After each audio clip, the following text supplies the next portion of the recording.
So, I, 42F, have been asked to host part of my brother's, Brian, 38M, fiancé's family for their upcoming wedding next weekend.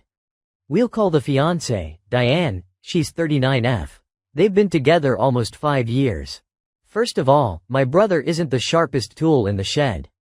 He has fallen for lie after lie, and still doesn't really see the lies, and years of her fake persona and manipulative behavior.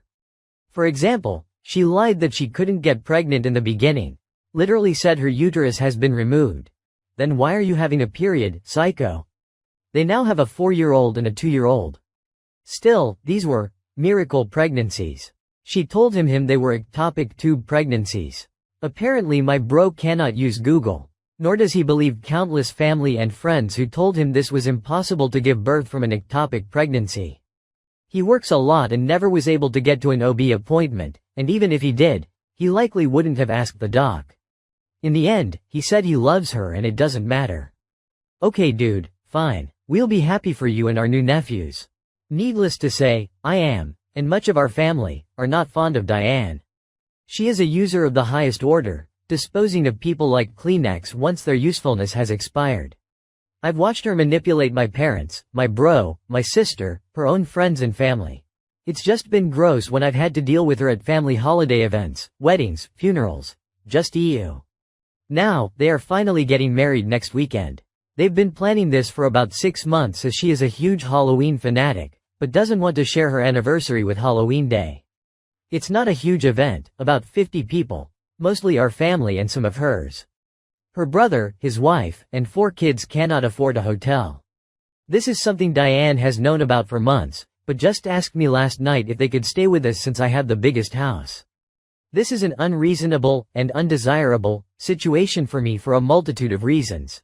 1. I live almost 3 hours away from the venue and the town they will be hosting events such as final dress fittings, rehearsal dinner, bachelor and bachelorette parties. That will be a lot of back and forth for them, especially since my kids and I, plus my +1, are only invited to the wedding and reception. They couldn't even carpool with us because we aren't attending those events.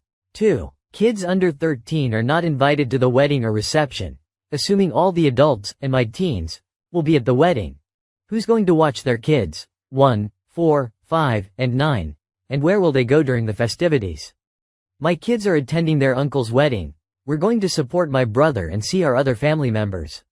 So, if the plan is to see if I or my kiddos, 17, 16, and 15, will do it, the answer is no. 3. I have met these people once in passing. I know nothing about them at all, and if they're anything like their sister, well, I don't want to. Aside from that, there's the whole trusting strangers in my home with my kids, as well. Nope. 4. Why exactly can't they stay with Diane's parents? They have a 3-bedroom home and live alone. Why can't they host their son and grandchildren? Answer.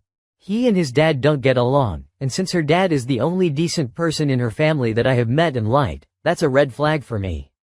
I told Diane and my brother that I really am not comfortable with this, and the response was, please? It's family. My boyfriend, weird to say BF at my age, said he would stay with us all weekend if I was uncomfortable having them there alone, and would help out since I will also be expected to properly host, which means cooking for everyone, etc. That's great, and would help with the uncomfortable part, for sure. But even still, aside from the trust issues I have, I am primarily worried about where their kids will be during everything. The response was, we're still figuring that out. After that, I doubled down on the no, since I have visions of them saying the 9-year-old could babysit 1, 4, and 5-year-old at my house. My family is 50-50 on me being in AH about it, and Diane's family, except her parents, also think I'm being in AH since it is just one weekend, and I usually host all the holidays and such. They say I am being a snob about it, and I'm out of touch because I cannot appreciate their financial struggles. JFC, up until a decade ago, I was exactly in their shoes monetarily. I don't care THST they don't have Bezos money. I care that they are strangers. Someone in my house will likely be expected to babysit and miss the ceremony or be expected to babysit all weekend while their parents are out partying, and the fact that there is family tension between them and their parents is giving me anxiety about what I can expect from my potential guests. Am I being an asshole? Update. I have been getting bombarded with calls and texts from Diane and my brother, which I ignored until about an hour ago. I calmly asked, "What's up?" when I answered. I could hear the panic in her voice as she rushed to berate me for being so cruel while she had how much else to deal with. "Lady, I work full-time, travel for work, have 2 kids playing high school football, have 2 kids who have part-time jobs, and I am a single mom. I don't exactly have an easy schedule and free time myself." She went on to say that she had been so sure that I would be willing to help babysit her family that no one else wants around. It seems that she already promised them they could stay in the pool house.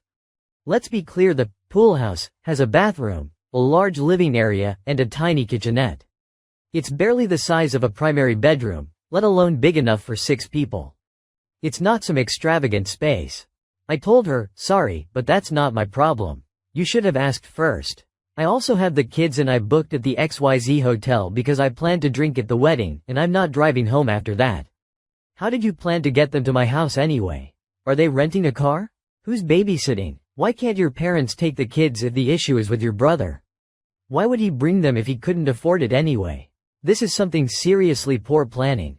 I fired those questions off at her like bullets out of a gun. She said this was dumped on her and she was stuck. I said, "So you thought I was the best choice to dump this on to take it off your plate? We aren't exactly close, Diane. Please stop asking me, I'm not going to do this for you." My answer is final. Sorry, not sorry. We're uninvited to the wedding. I don't believe my brother will allow that, but if it comes to pass that we don't get to go, good riddance. Update 2. So, my STBSIL called me and invited us back to the wedding today. Wedding is Saturday. I could tell it was a very forced action on her part. Not an ounce of sincerity in her apology, nor any mention that she was in the wrong save for overreacting in the heat of the moment. I had already spoken to my kiddos about what they wanted to do and their thoughts on it if they were to re-invite us. And they were of the same mindset as me. That. So we made other plans for the weekend. I passed this along to her and she had the audacity to say, "Oh well, then you guys can babysit, right?" I literally laughed and told her to fuck off. She started crying and saying that I never gave her a chance. I've always been so mean to her and she doesn't know what she's ever done to me. Blah, blah, blah. I, not so gently, acknowledged that I never gave her the opportunity to pull the wool over my eyes because I am smarter than her. But I have watched her quietly manipulate almost everyone in my family in some way or another. My brother is angry with her because we're not coming, and it was her responsibility to make it right, and she completely blew it. To be fair, my bro hasn't communicated to me once personally about the incident, and that kinda pisses me off, too. Like, you couldn't tell me you don't feel the same, and you would like us to come? I've got my dad saying, of course he wants you guys there. He is so pissed at Diane. Peeved. MMK, Pops. So, that's all folks. We'll be spending our weekend at the Michigan vs. Michigan State football game and tailgating with the best fans in the state.